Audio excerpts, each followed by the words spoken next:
እንደማየ ነው እንደምታስበው? ፈልተንስ በቃ አባዬን ወደ ቤት መሄድ አለብን። አባዬ ጥፋቱ ያንተ ነው። እንሂድና እማዬ ነግሯ ስለ ወድቀ ይቅርታ መጠየቅ አለብን። ማርታ መቼም ይቅርታ ታደርግልኝ። አሁን ሂዱ ወደ ቤት። እማዬ ትክክል ነው የምታደርገው አባዬ። ይቅርታ ደግሞ ተገቢ እንደሆነ ታምናለች። ስለዚህ እኔ ደግሞ ለአንተም ይቅርታ እንድታደርግልህ እጠይቃታለሁ አባዬ። ከሷ በፊት አንቺ ይቅርታ አድርገሽልኛል? ከሚስቴ ውጪ 2 ልጅ ስለወለድኩ አንቺ አልተቀየምሽኝ? አባዬ የኔ ይቅርታ ምን ይጠቅማል? አየሽ አንቺ እንኳን ተቀየምሽ።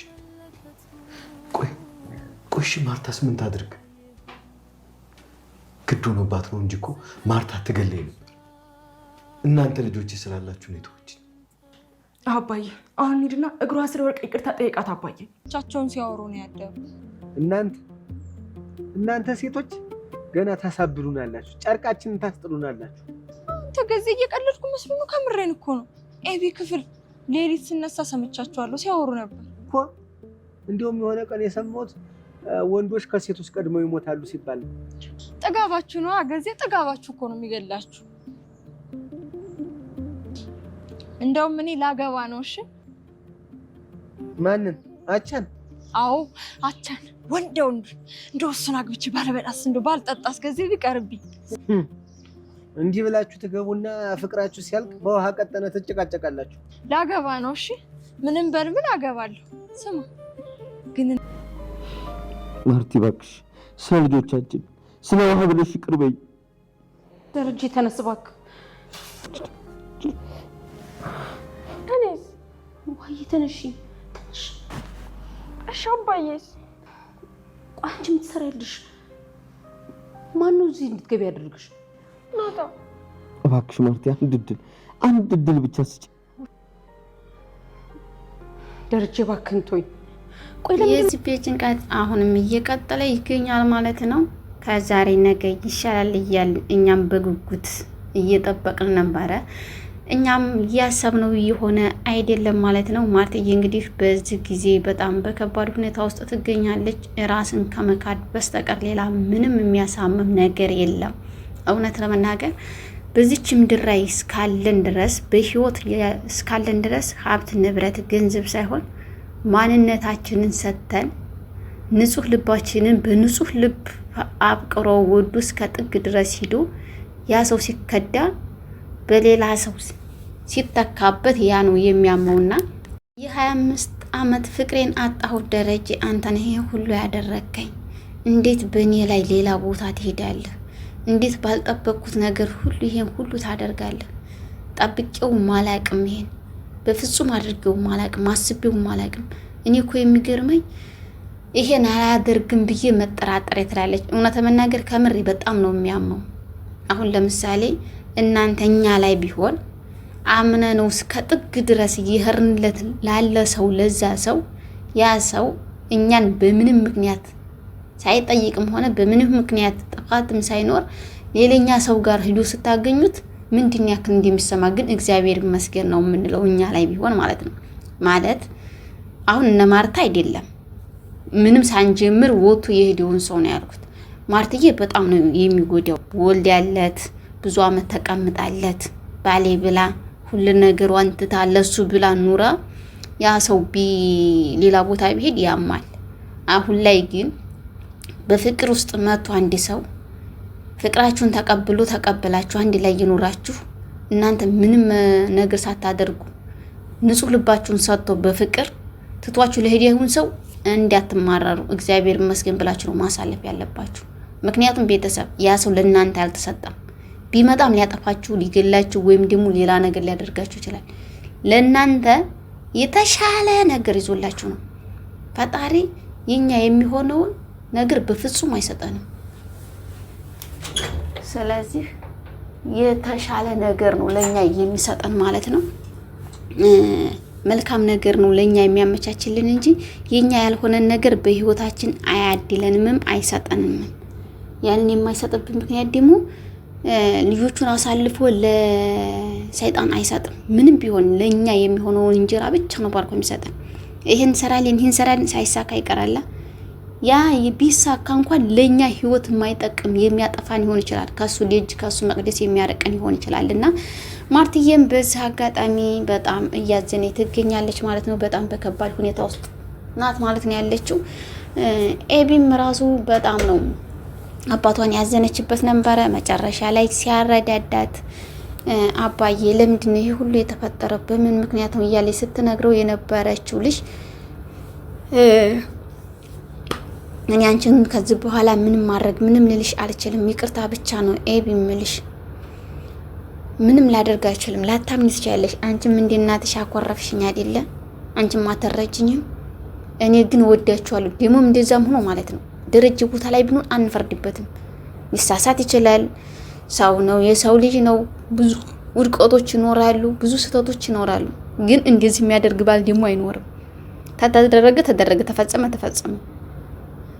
በቃ ከፈለግሽ ፈለግሽ፣ ካልፈለግሽ እሷ ጋር ጠቅልል ይሄዳለሁ የሚል ነው በአሁን ሰዓት በአብዛኛው ያለው አይደለም። ቤተሰብ ተሳሳኩ። እውነት እንደዛ ነው ያለው። ከፈለግሽ እሺ፣ ካልፈለግሽ የራስሽ ጉዳይ። ልጆችን ሰኛለሽ፣ አሳድጋቸዋለሁ። የምፈልገውን ሰጂ፣ የምፈልገውን ወስዳለሁ። በቃ ይሄ ነው ያለውና እሱ ግን በቃ ያለው ስህተትና ያለው ጭንቀት በጣም ገብቶት ህመሙ ሁሉ ነገሩ ገብቶት በጣም እየተጨነቀ ነው ያለው በዚህ ዙሪያ ውስጥና እሱም ሳናመሰግነው አናልፍም። መውደቅ አለ፣ መነሳት ግን መውደቅ እንዳለ ያክል መነሳትም አለ።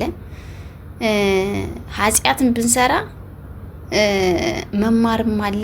ከዛ ከኃጢአት ተጸጽተን እንድንመለስ ነው እንጂ እዛ ኃጢአት ውስጥ ተራፍቀን ከቀር ነው በጣም ትልቅ ከባዱ ኃጢአት። ተተመለስን ግን ኃጢአትነት የለበትም እና እንደዛ እያለ ይገኛል ማለት ነው። ኤቢና ዳጣ የራሱ አባዬ እሺ ትለው ይሆን ወይ ሂድና ንገራት እስኪ አባዬ እሺ ትለው ትችላለች፣ ይቅርታ ልታረግ ትችላለች እማዬ ሂድስ እያለችው ነበረ እያሉ ሲገፋፉ ሰደውት እሷም ተነስልኝ እኔ ምንም ማለት እንደረጀ ውጣልኝ እያለ ነበረ። ውሃዬም መታ እማዬ አባዬ መታሽው አይደል? እኔ አባዬ ነው ፈልገው፣ አባዬ ጋር ነው መሄድ የምፈልገው። አባዬ ለምንድን ነው የመታሽው? ለምንድን ነው እንደዚህ ያደረሽው? እያለች እሷ ራሱ በጣም በከባድ ሁኔታ ውስጥ ትገኛለች ማለት ነው። ትልቅም ብንሆን ቤተሰብ እኔ እዚህ ላይ ደጋግሜ የምናገረው ነገር አንድ ማለት ነው። ትልቅም ሰው ብንሆን ልጅ ነው፣ ከአእምሯችን አይጠፋም። እናት አባቶቻችን ሲደባደቡ ስናይ፣ ሲጣሉብን ሲጨቃጨቁ ስናይ ያችን ቀርጸ ነው የምንሄደው። የእነሱን አራያ ነው በአብዛኛው ልጆች የሚይዙት። የእነሱ ስሜት ነው እንትን እያሉ የሚሄዱት። ልጅ እንዳስተዳደጉ ነው የሚዘናም ብሎ ፈታም ብሎ በቃ ሁሉ ነገር እያደረገ የሚያድግ ልጅ አለ። ተጨቁሎም ተገርፎም ሁሉ ነገርም ተደርጎ የሚያድግ ልጅ አለ። መገረፋችን እንዲያጠሉት፣ መቆንጠጣችን እንዲያጠሉት፣ የዛሬ ግን ብርታታችን ይሆናል። የዛሬ ጥንካሬያችን ይሆናል። እኛ የማይሆነንን የምናጠፋበትን ቦታ ላይ ስንሆን ቤተሰብ አልሆነ ቦታ ላይ ስንሆን ነው ቤተሰብ ይመጣና የሚቆጣን። የሆነ ቦታ ላይ ምንም ከሆነ ንሰዬ አደግሽልኝ አደግክልኝ ነው የምንባለው። የኛን እድገት የኛን ደስታ ስለሆነ እነሱም የሚጓጉትና እሷም ሆይም ራሱ የእናቷን አይታ እማዬ እንደዚህ አደረግሽ አይደለ ወይ? ለምን መታሽው? አባዬ ለምን አባረርሽው? እያለች ትናገራለች ማለት ነው። በዛ አጋጣሚ እውነት መናገር ምንም ቢከፋልም ልጅ በፊት ምንም ነገር አውጥተን መናገር የለብንም። መጠን ይዘን ለልጆቻችን ብለን እኛ መግፋት አለና ያን ውጠን መቀመጥ ነው ያለብን እና በአንድ ቀን ስተት የሁሉ መዘዝ እየመጣ ይገኛል ማለት ነው። ጋሽ ደረጀ ዘንድ እንትናም ትንሽ እያበዛችሁ ነው እውነት መናገር ባልፈርድባትም መጀመሪያ ላይ እንፈርድ ይችላለሁ። እንደዛ በመጀመሪያ ጊዜ ሰክሮ ሲመጣ እንደዛ ሲመኛትና ሲያደርጋት እሷ መሆን አልነበረባትም። ወተታለት ቤት መውጣት ነበረባት። እናት እህትም እንደ ልጅም ሆና የምታሳድጋት አሰሪዋ የምትንከባከባት አሰሪዋ የሷን ባል መያዝ የለባትም። ባልፈርድባትም ሆነ ነው ደግሞ ሁለተኛም አሁን እንደዛ ልታደርግ ትችላለች። በዚህ ላይ አልፈርድባትም። አሁን ላይ ግን በቃ እንደዚህ ነው ብሎ ሲናገሯት ራሱ ደንግጣ መመለስ ነበረባት። ጋሸንም ራሱ በቃ ይቅርታ ምናምን ሳይሆን የእነሱን ህይወት የሚመቻችበትን መንገድ እያመቻቸ መሄድ ያለባት እንጂ ማፍጣት የለባትም። እኔ ከቤቱ እኩል ነኝ፣ እኔ ቦታና ቤት ይሰጠኝ፣ እኔ እንደዚህ ሆነኝ ማለት የለባትም። ክብራችንን መጠበቅ ነው። በሰው ትዳር ላይ ሄድን የሰው ትዳር እያፈናቀል እውነት ይሄ ነገር እኮ ማለት ነው በአብዛኛዎቹ ዘንድ ማለት ነው ጊዜያዊ መሆኑን እንረሳዋለን። ዘላለማዊ ህይወት እስከዛኛው ዓለም ድረስ የምንሄድ ነው የሚመስለን ዛሬ የምንለፋበት፣ የምንደክምበት፣ የምንሰቃይበት ቦታ ማለት ነው። ይሄን ትተነው መሄዳችንን አናስታውስም። ሁላችንም የምናስታውሰው ስንታመም ወይም ደግሞ የሆነ ነገር ስንሆን ልናስታውሰው እንችላለን። በጤንነታችን ምንም በአብዛኛው ሰው ያስታውሳል ማለት የመሞቻችንን ቀን እኔ እንጃ። ስለዚህ ይሄን ሁሉ ትተነው የምንሄደው ሀብት ንብረት ቀርቶ ማስፋት ማድረግ ያለብን ነገር መልካምነት በህይወታችን ሰርተን ነው ማለፍ ያለብንና እግዚአብሔር አምላክ የድንግል ማርያም ልጅ መልካም ነገር የምንሰራበትን በሁላችን ልቦና ይደለን። ጅማሬ ሳይሆን ፈጻሚያችን ሲያምር ነውና ፈጻሚያችን ያሳምርልን። እና አርጁንዬ በጣም ያሳዝናል። ፍቅር ማለት ማንም አይገባውም። ይሄ እኮ ፍቅር ለእኔ ብቻ ነው የሚገባኝ፣ እሷ ራሱ አትረዳኝም እያለ ለገዜ ሲያወራው ነበረ። ገዜም የውስጡ ብሶት ስላለ የለዛ ነገር ስላለ እሱም በጣም እያዘነ ይገኛል ማለት ነው። እንግዲህ ሁለታቸውም ህመም ላይ ናቸው። ገዜም ለዛን እንደዛ እያደረገ ይገኛል ማለት ነው። ቃዲሳም ለኤቢ ቀለበት መቼ ነው ማደርግልሽ? ማድረግ ፈልጋለሁ። እስከ ስንት ጊዜ ነው የምንቆየው? ታገዝኩ እኮ ለምን አናደርግም እያላት ነበረ። አትሯሯጥ፣ ተረጋጋ። እሷ ግን በአብዛኛው አሁን ላይ ወደ አርጁን ልቧ እያደላ ይመስለኛል። አርጁን ሁሉ ነገሩን ስለተስተካከለ እሷ የምትለውን ሁሉ እያደረገ ስለሆነ ልትመለስም ይሆናል ብዬ አስባለሁ ማለት ነው። ለዛም አገባለሁ ከዚህ በኋላ አቻን አግብቼ የምቀምጠው እያለችው ትገኛለች እንትና ማለት ነው። እሱም የራስሽ ጉዳይሽ እያለ ይገኛል ማለት ነው። ቤተሰብ እንግዲህ በቀጣይ በአዲስ እስከምንገናኝ መልካም ጊዜ እያልኩ ከዚሁ ሰናበታችኋለሁ። ላይክ፣ ሸር፣ ሰብስክራይብ ማድረጋችሁን አትርሱ ቤተሰብ።